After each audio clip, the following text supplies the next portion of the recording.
দেখো বন্ধুরা, আমি গুরুদেবকে কোথায় রাখবো তা সেদিনকে এখানে সমস্ত জায়গা করেছি, করে গুরুদেবকে এখানে রেখেছি। আর এই পাশে গোপাল আছে, আর এই সিংহাসনটা দেখো রং করেছি। এখানে আমার লক্ষ্মী নারায়ণ আর শিব ঠাকুর থাকে।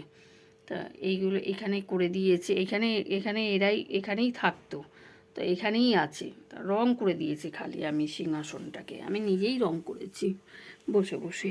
সেদিন রাত্রি 1:30 পর্যন্ত রং করেছি। আর এইখানে দেখো, এই যে বাজরাম বলি টলি সবাই আছে, সব দেবতারাই রয়েছে। তা এইখানটা দেখো, রাধা গোবিন্দ আমার ওইখানটায় ছিল, কিন্তু ওইখানে চলে গেছে রাধা গোবিন্দ, এখন এইখানটায় ওপরে চলে এসেছে। এই সব খেতে দিয়েছি। আর বন্ধুরা, কালকে আমি সৎসঙ্গে যাব। হ্যাঁ, আবার আমার বাড়িতেও একটা সৎসঙ্গ বসবে, সেইটার ভিডিওটা আমি তোমাদের দেখাবো। আমার বাড়িতে যখন সৎসঙ্গ বসবে আমি সেটাও তোমাদের দেখাবো বন্ধুরা।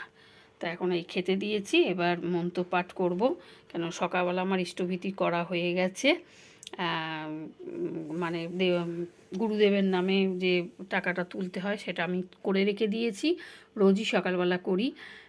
গোপালকে খেতে দিই, গুরুদেবকে খেতে দিই, সকালবেলা জল বাতাসা দিয়ে দিই গুরুদেবকে, আর গোপালকে বিস্কুট জল দিই, দিয়ে আর হয়েছে। এখন ফল দিয়েছি, আবার সন্ধেবেলা আবার খেতে দেবো, গোপালকে খেতে দেবো, গুরুদেবকেও দেবো। সন্ধেবেলা আমি ওই এটা পড়ি, বইটা যেটা প্রার্থনাটা সন্ধেবেলা করি আমি, আর সকালবেলা আমি ওইগুলো করি, এইটাই। আর তোমাদের দেখাবো। ঠিক আছে বন্ধুরা, রাখছি। শুভ দুপুর। এখন আমাকে অনেকগুলো মন্ত্রপাঠ করতে হবে। ঠিক আছে বন্ধুরা, শুভ দুপুর।